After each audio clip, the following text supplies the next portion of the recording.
Of lockdown regulations by some bar and restaurant owners and have lodged complaints with the tourism department. Restaurant owners operating under lockdown level 2 are concerned about businesses that they could be shut down due to non-compliance of lockdown regulations, as we mentioned, by some bar and restaurant owners. Ministers Mamoloko Ngubane has sent warning letters to errant restaurant owners to follow guidelines or face losing their trading licenses. For more on this, Wendy Alberts is the CEO of Restaurant Association. A very good evening to you, and thank you so much for speaking to us. So what is the situation? Has behaviour changed at all? Absolutely. I have to say, after the week of communicating with our restaurant peers, they certainly have stepped up the protocols. They've been a lot more compliant. We've had a lot more feedback and consumer feedback on reports of good job that's been done. And I think this is again indicative of the good relationship that we need to have move forward with government.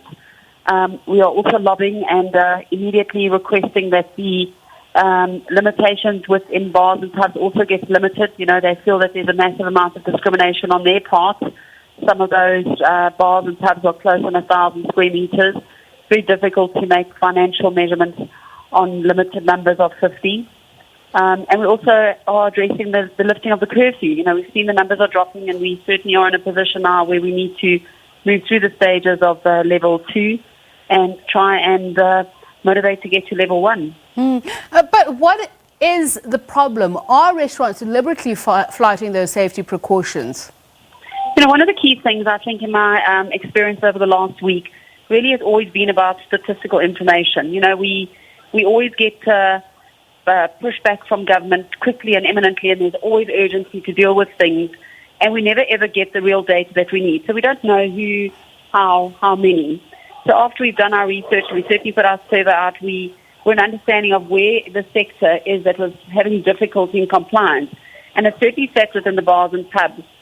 And all of last week I said to industry that we need to remind ourselves that the bars and pubs have been closed for 25 weeks. They haven't had an opportunity to move into a space like we have with sit-down restaurants and family restaurants that are closed in 25 weeks to massage themselves into the different levels of compliance. So they really came in at the last minute. It's been complicated.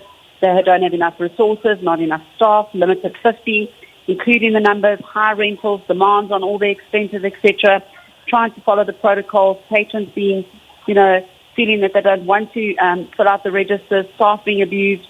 So we've been measuring it. Also, there was a lot of fake news going over to say that level 2 restrictions don't need to exist within the bars and the pub space, which is not the case. We've mobilized the consumer. We've done a lot of consumer education. We've appealed to everybody, whether they believe the protocols to be sensible or not. They're not our laws. So we have to work together in the space to rebuild the industry, to move through this level 2 swiftly and to be able to get to level 1 in order to reopen our businesses in a far more freedom space. And that really applies to the bars and the pubs. But I wonder, though, is it a case of confusion or the lack of communication from government's part? Because I would like to believe, or at least from what I've witnessed, some restaurants are rather perfunctory in the manner in which they carry out these regulations. So, yes, we'll do the screening, we'll do the testing, but if you look at the tables, people are not observing social distancing. Throughout the whole period that people are sitting there, they don't have their masks on. Some visibly don't even have masks on them. So some would say it's because they're eating, they're drinking. But you can see in some cases that's completely abandoned regulations altogether.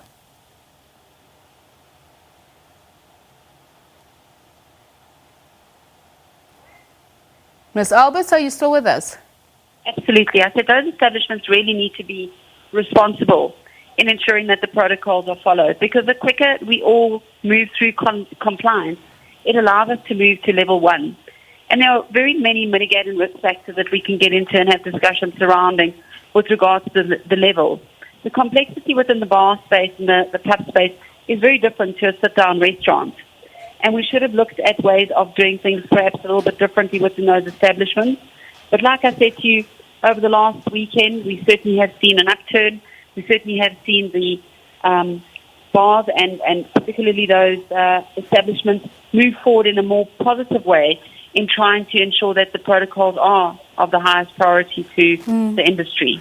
What about those that continue to operate during curfew hours? What would you suggest should happen to them? Should they lose their licenses? There are those who are offering alcohol to be sold for takeaway as well. What should happen to those restaurants or So one of the key establishments? things that we've said over the last weeks is that, the association here has a body to give pertinent information. We are not the controlling body.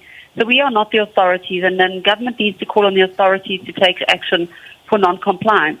We are also not the only industry, so we also have to look at this across the board, that other industries as well have relaxed massively on the protocol. So when we're looking at this escape, and I'm not saying we need to completely advocate our responsibility. We have a responsibility to stick through the protocols and to implement what needs to be done, to be law-abiding, and also, most importantly, to keep the consumer and well as our staff safe within our establishments. But I think it is largely a problem in South Africa at this point in time, where the relaxation on the execution of the protocols in all levels and all establishments and all sectors and all different industries is moving forward. And I think that calls really for government to have conversations with us to move into the next level of lockdown. Thank you so much for speaking to us, Wendy Alberts, CEO of a Restaurant Association.